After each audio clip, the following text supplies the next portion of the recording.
Being accompanied to the ring by the most fashionable man, his cousin Jeeves. He is a true one-percenter of the wrestling game, EC3!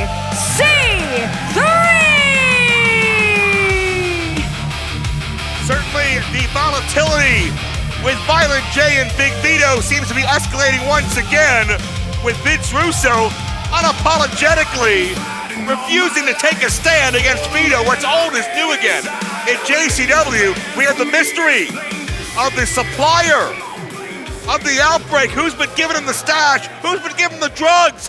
And his mystery opponent. We hope to solve that mystery tonight, but first let's solve the mystery. That's what real love is all about. Of EC3's first opponent. Weighing in at Familiar 220 pounds from Monroe, Louisiana.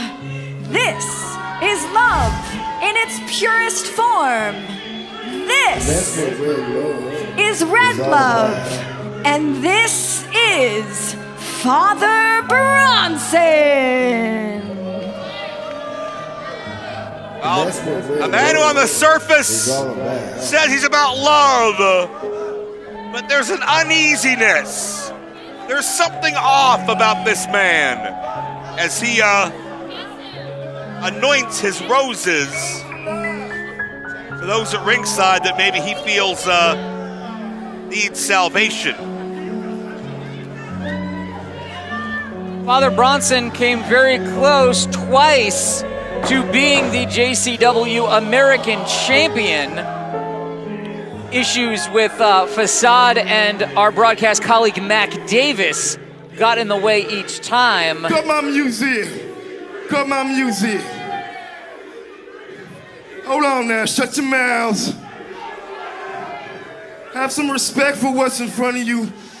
Lansing, I look out here tonight and I see a bunch of people that want themselves some of that good red love.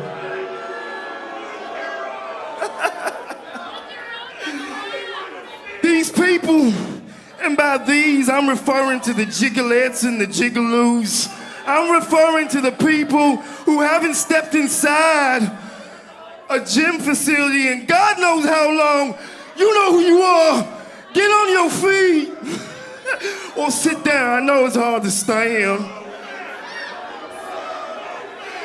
Ladies and gentlemen, we have a man in this building tonight, a local legend, and I'm not talking about you, Ethan.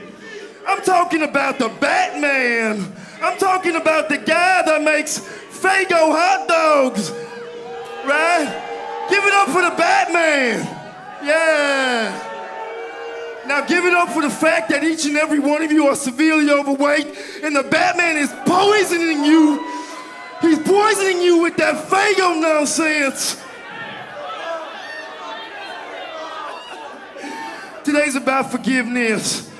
And I forgive each and every one of you people, so shut your mouths and pay attention to what's gonna happen right now. Come here, boy, come here. Come here. You give that to Ethan, you let him know all there is to know about red love. Give it to him.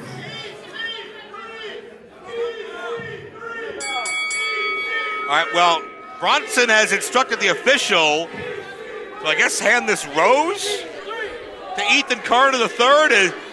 Is this a peace offering? Is this a recruitment mission? Is this Father Bronson spreading his dogma to a potential new follower? And EC3's never been a follower, Mark. He's been a leader. But bottom line is, Father Bronson is only the first test of many. 6'4", you said it, nearly the American champion against Facade. And look how EC3's had no time to prepare tonight for Bronson or for anybody else. We'll see how he fares. I think it's just mind games on the part of Father Bronson to try to gift that rose to EC3. But you're absolutely right, Joe. EC3 is not going to let Father Bronson control his narrative. Certainly somebody is playing mind games with Barnabas the Bazaar. He believes that he will come face to face with the supplier that has gotten the outbreak off the wagon. He believes the nightmare will end once and for all tonight. Time will tell on that. And Violent J, we know he's in a bad mood. We know he's worried about his buddy Ruffo. He's worried about Yavo's held captive. Ruffo's God knows where, and certainly high stakes when it comes to some of the evil doings of the Luciano family. Ruffo's been missing for a month now, Joe. Yeah. It's a very concerning situation.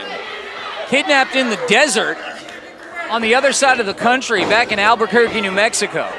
Keep in mind, Caleb Conley also has a mystery opponent here tonight. 4 stages of hell, 4 weeks of hell. And I wonder, Mark Roberts, if Vince Russo realizes the hypocrisy to come out here and complain week after week about Caleb Conley having mystery opponents, and then to turn around and not only do the same thing to EC3, but the same thing in one night, 3 times.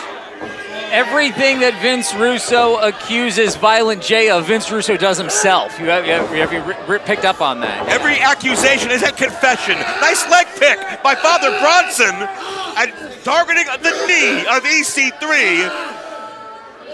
Look how tight Bronson's got that grapevine in, and almost a heel hook. This is a submission maneuver, and notice Jeeves casually leaning back into that bottom rope to make it oh so subtly closer for his second cousin.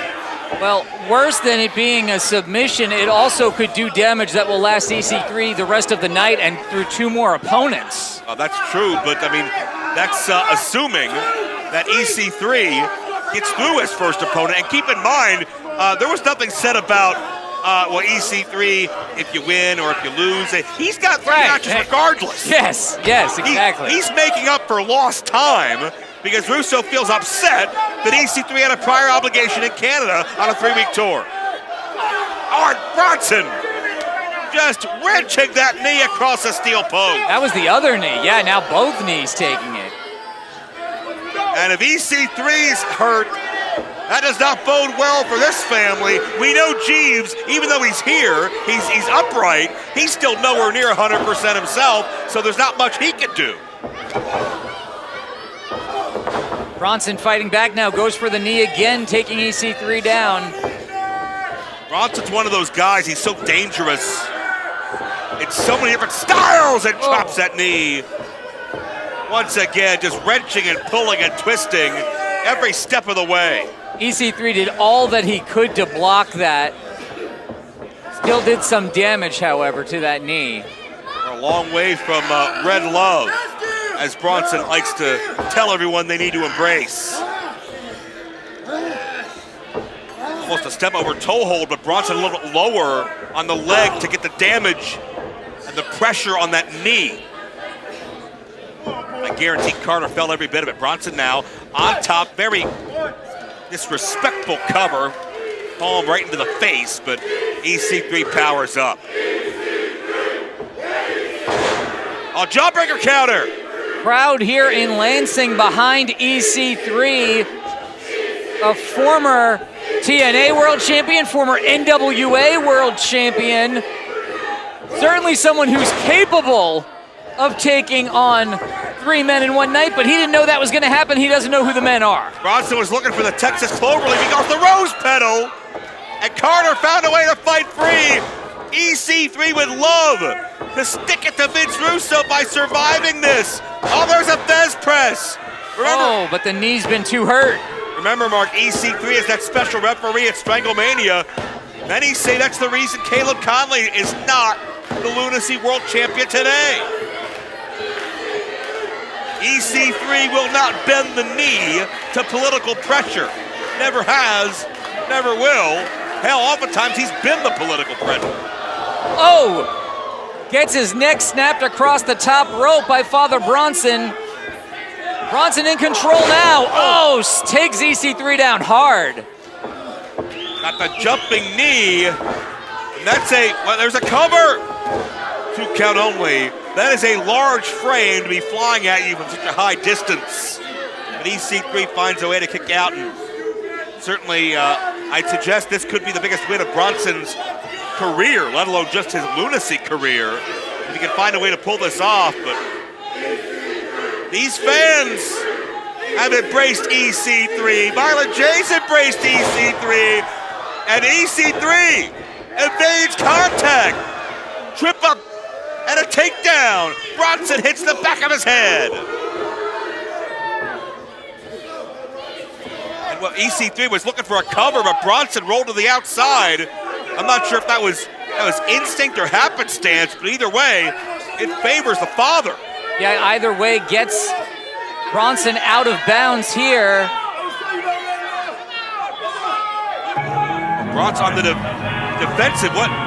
Wait, what is that? Okay? I gave you the Vince Russo wrong.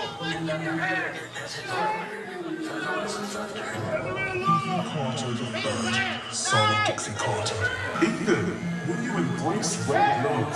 Are you ready to change your life? Are you ready to be one with red love? Embrace the Father. Do it now, Ethan. Don't listen to the diagrams. Red love is pure. What the? Red love is forever. The referee has ruled this match a double countout. I don't know what the hell we just saw, but bottom line is that's some kind of message from Bronson, and it may have just saved his rear end. Double count out, but And that's what EC3, red 2 love more matches to is all go. about.